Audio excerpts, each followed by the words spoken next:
So good morning all of student. आज हम लोग पढ़ेंगे न्यूटन का सार्वत्रिक गुरुत्वाकर्षण का नियम, Newton's law of universal gravitation. तो ये बल क्या है, इसके बारे में लिखा गया। सन 1686 ईस्वी में न्यूटन ने यह बताया कि ब्रह्मांड में पदार्थ का प्रत्येक कण प्रत्येक दूसरे कण को अपनी ओर आकर्षित करता है। इस सर्वव्यापी आकर्षण बल को गुरुत्वाकर्षण कहते हैं। न्यूटन ने गुरुत्वाकर्षण संबंधी निम्नलिखित नियम दिए। कौन कौन सा नियम दिया?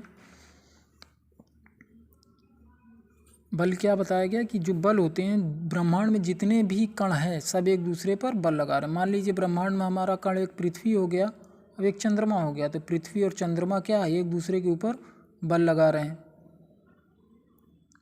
या दो चीज़ें, मान लीजिए मेज यहाँ पर रखा है, एक कुर्सी, तो कुर्सी मेज पर एक बल लगा रही है आकर्षण बल, और मेज कुर्सी पर एक आकर्षण बल लगा रहा है। ब्रह्मांड में जितनी भी कण है हमारे पास, जितनी भी वस्तुएं हैं, एक दूसरे पर एक आकर्षण बल लगाती हैं।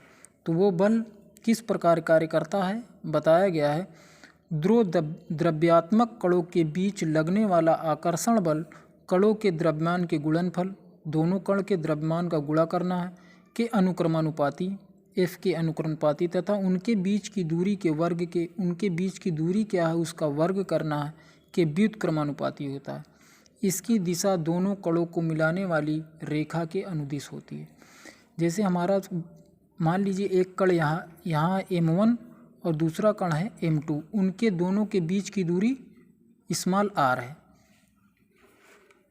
तो पहला लिखा गया गुणनफल के अनुक्रमानुपाती, तो हमारा f क्या हो जाएगा, दोनों द्रव्यमान के गुणनफल के अनुक्रमानुपाती हो जाएगा।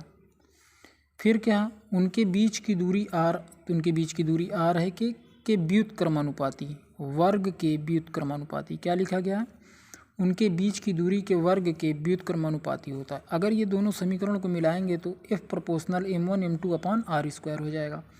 जब ये प्रोपोर्शनल का चिन्ह हटाते हैं तो हमारा कैपिटल G एक नियतांक आ जाएगा। बल निकाल रहे हैं तो मात्रक हो जाएगा न्यूटन।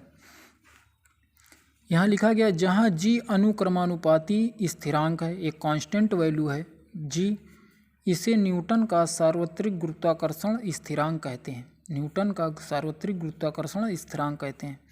तो G बराबर हमारा हो जाएगा एफ आर स्क्वायर, इधर F चला जाएगा, m1 m2 नीचे आ जाएगा, तो G बराबर F R square m1 m2 बटे में। फिर कहा G का मात्रक, तो G F का हम लोग क्या जानते हैं, न्यूटन, R क्या है, दूरी है, तो मीटर स्क्वायर, इसका स्क्वायर लगा है, m1 m2 तो किलोग्राम, किलोग्राम तो क्या हो जाएगा, किलोग्राम का स्क्वायर, तो किलोग्राम। तो हमारा बन गया G का मात्रक न्यूटन मीटर स्क्वायर पर किलोग्राम स्क्वायर। अब G का विमीय सूत्र, तो विमीय सूत्र हमारा न्यूटन क्या होता है, mLT-2, तो ये हो गया।